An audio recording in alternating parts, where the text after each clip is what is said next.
Punjabi radio USA ਸੁਣ ਰਹੇ ਹੋ ਤੁਸੀਂ ਦੋਸਤੋ। ਸ਼ਾਮਲ ਹੋ ਇਸ ਅਪਡੇਟ ਕੈਨੇਡਾ ਦੀ ਸੈਗਮੈਂਟ ਦੇ ਵਿੱਚ। ਸੋ ਗੁਰਪ੍ਰੀਤ ਸਿੰਘ ਤੁਹਾਡੇ ਲਈ ਅਪਡੇਟ ਕੈਨੇਡਾ ਲੈ ਕੇ ਹਾਜ਼ਰ। ਅੱਜ ਦੀ ਇਸ ਸੈਗਮੈਂਟ ਦੇ ਵਿੱਚ ਤੁਹਾਡੀ ਮੁਲਾਕਾਤ ਕਰਾਵਾਂਗੇ ਇੱਕ ਖਾਸ ਮਹਿਮਾਨ ਦੇ ਨਾਲ, ਇੱਕ ਖਾਸ ਵਿਸ਼ੇ 'ਤੇ ਗੱਲਬਾਤ ਕਰਨ ਲਈ। ਹਰਦੀਪ ਸਿੰਘ ਨਿੱਜਰ ਜਿਹੜੇ ਕਿ ਸਰੀ ਡੈਲਟਾ ਗੁਰੂ ਘਰ ਦੇ ਮੁੱਖ ਸੇਵਾਦਾਰ ਨੇ, ਉਹ ਸਾਨੂੰ ਜਾਣਕਾਰੀ ਦੇਣ ਜਾ ਰਹੇ ਨੇ ਕਿ ਆਉਂਦੇ ਐਤਵਾਰ ਨੂੰ 13 ਅਕਤੂਬਰ ਨੂੰ ਭਾਈ ਹਰਜਿੰਦਰ ਸਿੰਘ ਜਿੰਦਾ ਅਤੇ ਭਾਈ ਸੁਖਦੇਵ ਸਿੰਘ ਸੁੱਖਾ ਦਾ ਸ਼ਹੀਦੀ ਦਿਨ ਮਨਾਇਆ ਜਾ ਰਿਹਾ। ਚਿੱਤ ਰਹੇ 9 ਅਕਤੂਬਰ ਨੂੰ 1992 ਦੇ ਵਿੱਚ ਇਹਨਾਂ ਦੋਨਾਂ ਨੂੰ ਫਾਂਸੀ ਦੇ ਦਿੱਤੀ ਗਈ ਸੀ। ਉਹਨਾਂ ਨੇ ਜਿਹੜਾ ਆਪਰੇਸ਼ਨ ਬਲੂ ਸਟਾਰ ਨੂੰ ਸਰ ਅੰਜਾਮ ਦੇਣ ਵਾਲੇ ਉਸ ਸਮੇਂ ਦੇ ਸਾਬਕਾ ਭਾਰਤੀ ਫੌਜੀ ਮੁਖੀ AS ਵੈਦਿਆ ਦਾ ਸੌਦਾ ਲਾਇਆ ਸੀ। ਇਸ ਦੇ ਬਾਰੇ ਖਾਸ ਗੱਲਬਾਤ ਹਰਦੀਪ ਸਿੰਘ ਨਿੱਜਰ ਦੇ ਨਾਲ। ਹਰਦੀਪ ਜੀ, ਸਾਡੇ ਪ੍ਰੋਗਰਾਮ ਵਿੱਚ ਤੁਹਾਨੂੰ ਬਹੁਤ ਲੱਗੀ ਜੀ ਆਏ। ਭਾਜੀ ਆਪ ਜੀ ਤੇ ਆਪ ਜੀ ਦੇ ਸਰੋਤਿਆਂ ਨੂੰ ਵਾਹਿਗੁਰੂ ਜੀ ਕਾ ਖਾਲਸਾ, ਵਾਹਿਗੁਰੂ ਜੀ ਕੀ ਫਤਿਹ ਜੀ। ਸੋ ਹਰਦੀਪ ਜੀ ਨੂੰ ਦੱਸੋ ਕਿ ਜਿਹੜਾ 13 ਤਰੀਕ ਨੂੰ ਪ੍ਰੋਗਰਾਮ ਹੋਣ ਜਾ ਰਿਹਾ, ਉਸ ਦੀ ਰੂਪ ਰੇਖਾ ਕੀ ਹੈ?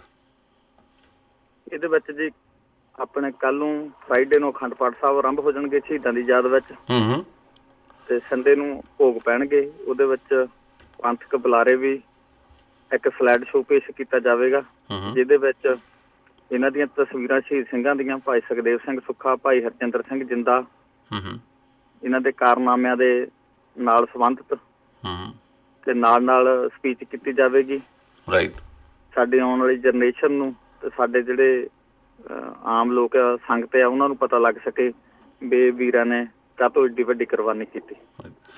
ਥੋੜ੍ਹਾ ਜਿਹਾ ਜਿਹੜੀ ਨੌਜਵਾਨ ਪੀੜ੍ਹੀ ਨੂੰ ਦੱਸਣਾ ਚਾਹੋ ਆਪਣੇ ਵੱਲੋਂ ਕਿ ਭਾਈ ਹਰਜਿੰਦਰ ਸਿੰਘ ਜਿੰਦਾ ਤੇ ਭਾਈ ਸੁਖਦੇਵ ਸਿੰਘ ਸੁੱਖਾ ਨੂੰ ਕਿਹਨਾਂ ਹਾਲਾਤ ਵਿੱਚ ਵੈਦਿਆ ਨੂੰ ਕਤਲ ਕਰਨਾ ਪਿਆ ਸੀ?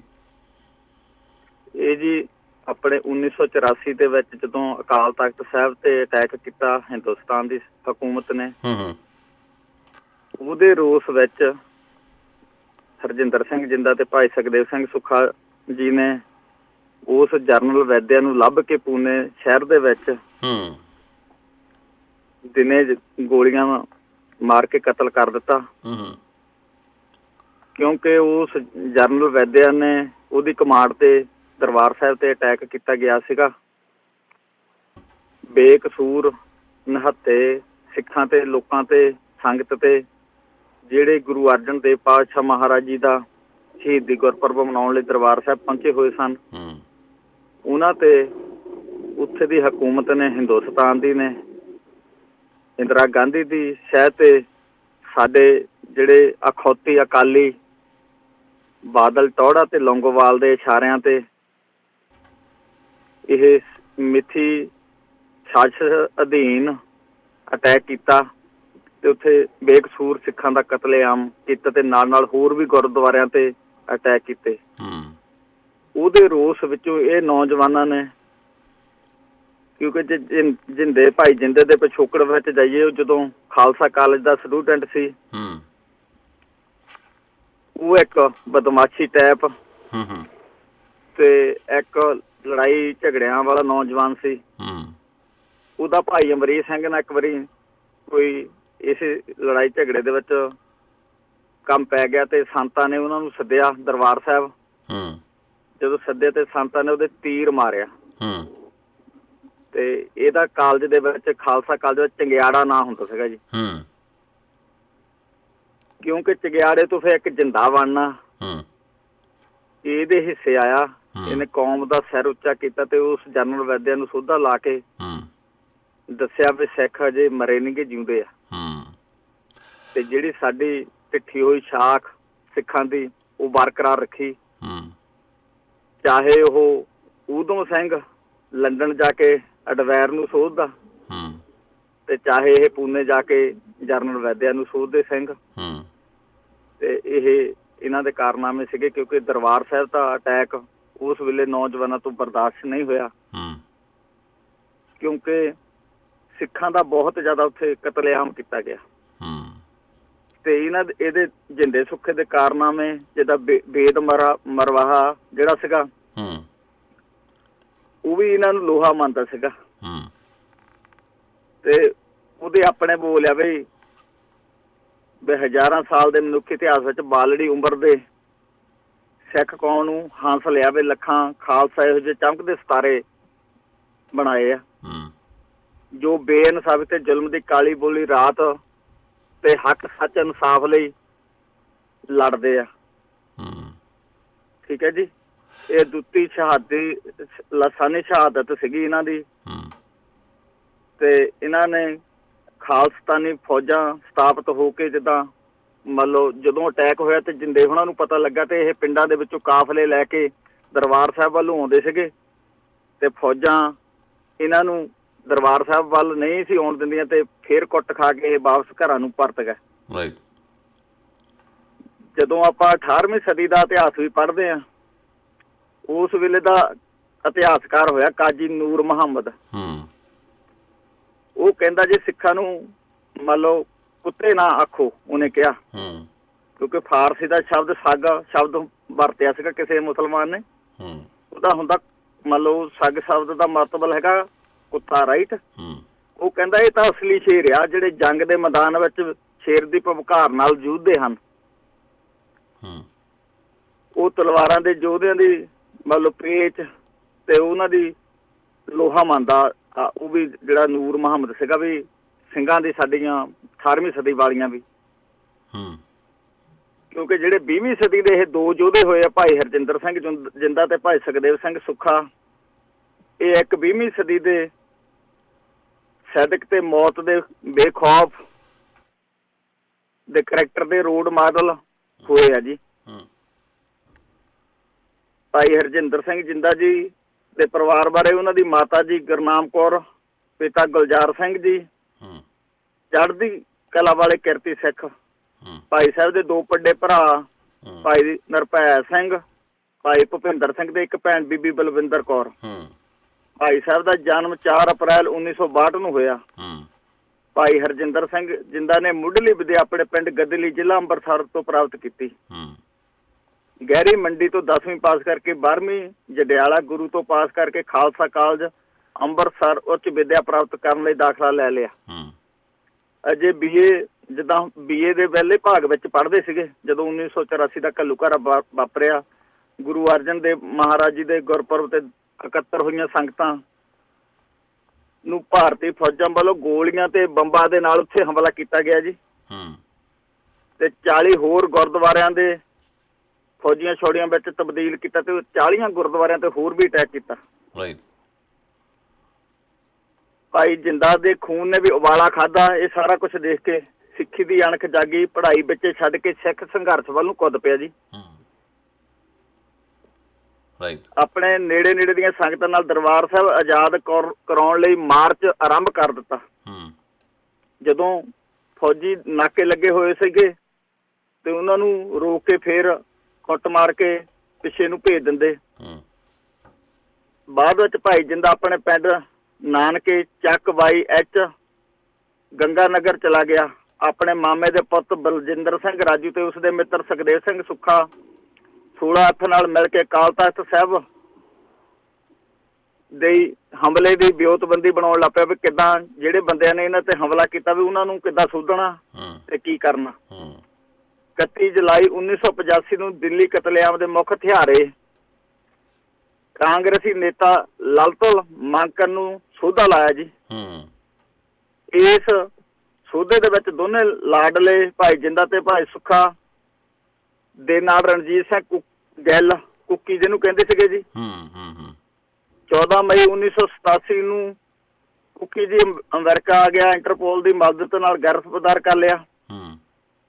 ਉਹਨੂੰ 6 ਫਰਵਰੀ 1988 ਨੂੰ UNO ਦੀ ਸੁਣਵਾਈ ਤੇ 2000 ਭਾਰਤ ਦੇ ਹਵਾਲੇ ਕਰ ਦਿੱਤਾ, ਜਿੱਥੇ ਭਾਈ ਰਣਜੀਤ ਨੂੰ ਸਜ਼ਾ ਸੁਣਾ ਦਿੱਤੀ ਗਈ। 1984 ਦੇ ਦਿੱਲੀ ਅਤੇ ਹੋਰ ਕਤਲੇਆਮ ਕਰਾਉਣਾ ਅਹਿਮ ਰੋਲ ਨੇਤਾ ਅਰਜਨ ਦਾਸ, ਜਿਸ ਨੂੰ ਨਾਨਾਵਤੀ ਕਮਿਸ਼ਨ ਨੇ ਵੀ ਦੋਸ਼ੀ ਕਰਾਰ ਦਿੱਤਾ ਸੀ, ਜਿਹੜਾ ਅੱਜ ਤੱਕ ਸਾਨੂੰ ਇਨਸਾਫ ਨਹੀਂ ਮਿਲਿਆ 1984 ਦੇ ਦਿੱਲੀ ਦੰਗਿਆਂ ਦਾ ਵੀ। ਇਹਨਾਂ ਗੁਰੂ ਦੇ ਲਾਡਲਿਆਂ ਨੇ 5 ਸਤੰਬਰ 1985 ਨੂੰ ਗੱਡੀ ਚਾੜਿਆ ਅਰਜਨ ਦਾਸ ਨੂੰ ਵੀ, ਕਿਉਂਕਿ ਰਾਜੀਵ ਗਾਂਧੀ ਦਾ ਖਾਸ ਚਮਚਾ ਤੇ ਕੋਲੀ ਚੱਟ ਸੀਗਾ ਜੀ। ਠੀਕ ਹੈ ਜੀ। ਸੋ ਹਰਦੀਪ, ਮੈਂ ਤੁਹਾਡੇ ਕੋਲੋਂ ਜਾਣਨਾ ਚਾਹੁੰਦਾ ਕਿ ਜਦੋਂ ਇਹਨਾਂ ਨੂੰ ਸ਼ਹੀਦ ਕੀਤਾ ਗਿਆ ਉਸ ਤੋਂ ਪਹਿਲਾਂ ਦੇ ਥੋੜ੍ਹਾ ਜਿਹੀ ਜਾਣਕਾਰੀ ਦੇ ਸਕੋ ਕਿ ਅਸੀਂ ਇਹੀ ਸੁਣਦੇ ਹਾਂ ਔਰ ਪੜ੍ਹਦੇ ਵੀ ਰਹੇ ਹਾਂ ਉਸ ਤੋਂ ਅਖਬਾਰਾਂ ਵਿੱਚ ਵੀ ਕਿ ਕਾਫੀ ਚੜ੍ਹਦੀ ਕਲਾ ਵਿੱਚ ਸੀਗੇ ਦੋਨੇ ਔਰ ਉਹਨਾਂ ਨੇ ਬਹੁਤ ਹੱਸਦਿਆਂ ਜਿਹੜਾ ਹੈ ਮੌਤ ਲੜੀ ਵਿਆਹੀ। ਕੀ ਦੱਸਣਾ ਚਾਹੋਗੇ ਇਹਦੇ ਬਾਰੇ? ਕਿਉਂਕਿ ਇਹਨਾਂ ਨੇ ਜੀ ਹੱਸ ਕੇ ਜਿੱਦਾਂ ਇਹਨਾਂ ਦੇ ਪਰਿਵਾਰ ਦੇ ਵਿੱਚੋਂ ਜਦੋਂ ਮੇਰੀ ਭਾਈ ਨਰਮਲ ਸਿੰਘ ਨਿੰਮਾ ਦੇ ਨਾਲ ਗੱਲਬਾਤ ਹੋਈ, ਉਹ ਇੱਥੇ ਕੈਨੇਡਾ ਵੀ ਆਏ ਤੇ ਸਾਡੀ ਪਰਿਵਾਰਕ ਤੌਰ ਤੇ ਉਹਨਾਂ ਨਾਲ ਸਾਂਝ ਆ, ਕਿਉਂਕਿ ਉਹ ਇਹਨਾਂ ਦੇ ਮਾਸੀ ਜੀ ਦੇ ਲੜਕੇ ਆ ਭਾਈ ਨਰਮਲ ਸਿੰਘ ਨਿੰਮਾ। ਉਹ ਵੀ ਇਸ ਜਾਨਣ ਵੈਦਿਆ ਦੇ ਕੇਸ ਵਿੱਚ ਪੂਨੇ ਜੇਲ੍ਹ ਵਿੱਚੋਂ ਉਮਰ ਕੈਦ ਭੁਗਤ ਕੇ ਰਿਹਾ ਹੋਏ ਸੀਗੇ ਜੀ।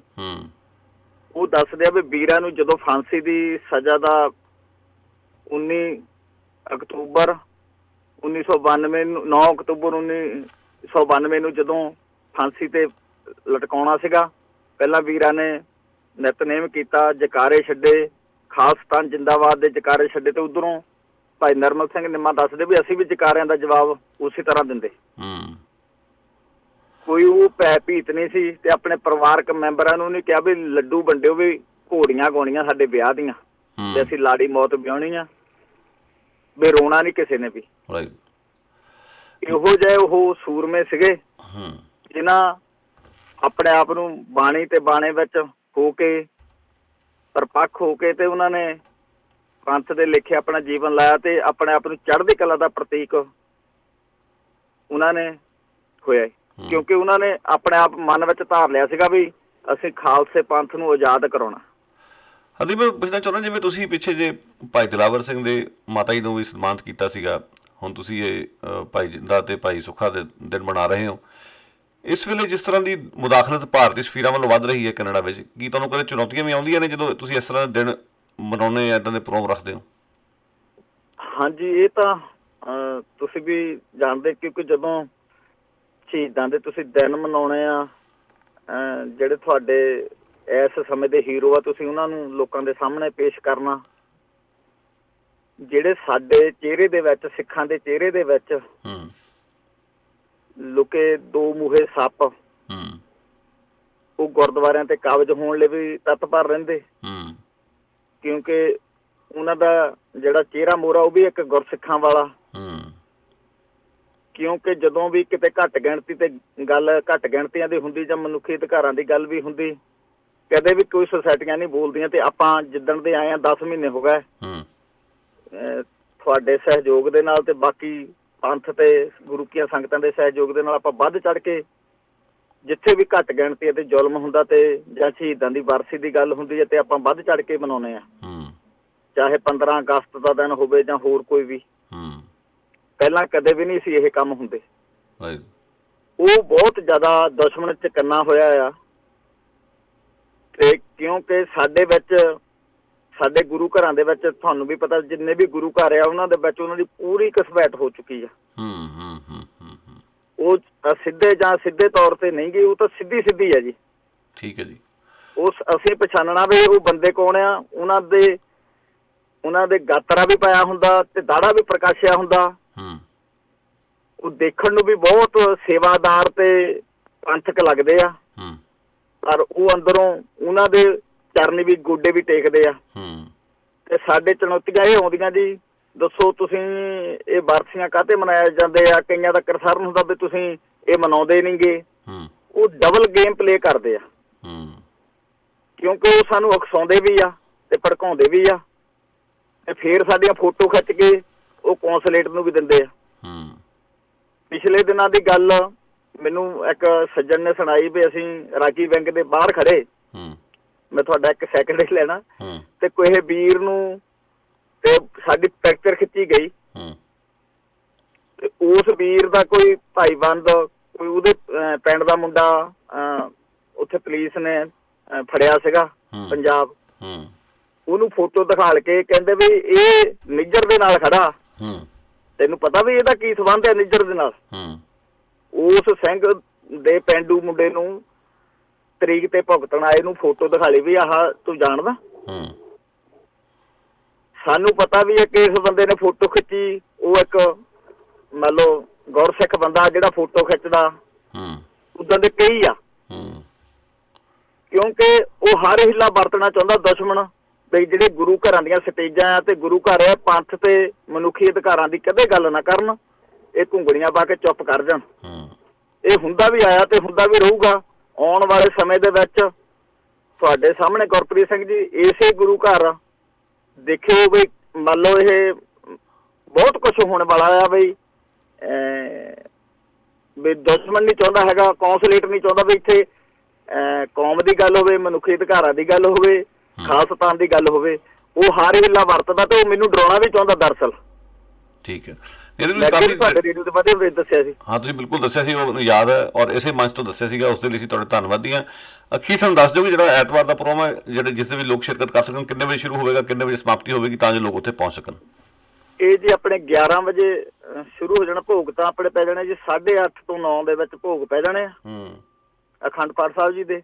ਤੇ 11 ਵਜੇ ਆਪਣੇ ਪ੍ਰੋਗਰਾਮ ਸ਼ੁਰੂ ਹੋ ਜਾਣਾ। ਉਹਦੇ ਵਿੱਚ ਸਲਾਈਡ ਸ਼ੋਅ ਹੋਊਗਾ ਤੇ ਸਾਡੇ ਕੋਲ ਬੁਲਾਰੇ ਹੋਣਗੇ ਤੇ ਅਸੀਂ ਸਿੰਘਾਂ ਦੇ ਜੀਵਨੀ ਬਾਰੇ ਦੱਸਾਂਗੇ ਵੀ ਇਹਨਾਂ ਦੇ ਕੀ ਪੰਥ ਲਈ ਕੁਰਬਾਨੀਆਂ ਕੀਤੀਆਂ। ਤੇ ਸਾਰਿਆਂ ਦੀ ਚਰਨਾਂ ਵਿੱਚ ਬੇਨਤੀ ਵੀ ਹੁੰਮ ਹੁਮਾ ਕੇ ਪਹੁੰਚੋ। ਇਹੀ ਸਾਡੀ ਸਿੰਘਾਂ ਨੂੰ ਸ਼ਰਧਾਂਜਲੀ ਹੋਊਗੀ ਤੇ ਪੰਥ ਨੂੰ ਅਸੀਂ ਚੜ੍ਹਦੀ ਕਲਾ ਮੰਗੇ। ਜਿੱਥੇ ਵੀ ਕਿਤੇ ਮਨੁੱਖੀ ਅਧਿਕਾਰਾਂ ਦੀ ਗੱਲ ਹੁੰਦੀ, ਘੱਟ ਗਿਣਤੀਆਂ ਦੀ ਗੱਲ ਹੁੰਦੀ, ਪੰਥ ਦੀ ਗੱਲ ਹੁੰਦੀ, ਅਸੀਂ ਮੂੰਹ ਤੋੜ ਜਵਾਬ ਦੇਈਏ। ਅਸੀਂ ਡਰੀਏ ਨਾ, ਡਰੀਏ ਅਸੀਂ ਇੱਕ ਉਸ ਰੱਬ ਤੋਂ, ਅਕਾਲ ਪੁਰਖ ਵਾਹਿਗੁਰੂ ਤੋਂ, ਜਿੰਨੇ ਸਾਹ ਉਹਨੇ ਮਨੁੱਖ ਨੇ ਲੈ ਲੈਣੇ ਆ। ਠੀਕ ਹੈ, ਤੇ ਤੁਹਾਡਾ ਤੇ ਸਮੂਹ ਸਰੋਤਿਆਂ ਦਾ ਧੰਨਵਾਦ ਜੀ। ਬਹੁਤ ਬਹੁਤ ਸ਼ੁਕਰੀਆ। ਵਾਹਿਗੁਰੂ ਜੀ ਕਾ ਖਾਲਸਾ, ਵਾਹਿਗੁਰੂ ਜੀ ਕੀ ਫਤਿਹ। ਹਰਦੀਪ, ਫਿਰ ਦੁਬਾਰਾ ਮੁਲਾਕਾਤ ਹੋਵੇਗੀ। ਧੰਨਵਾਦ।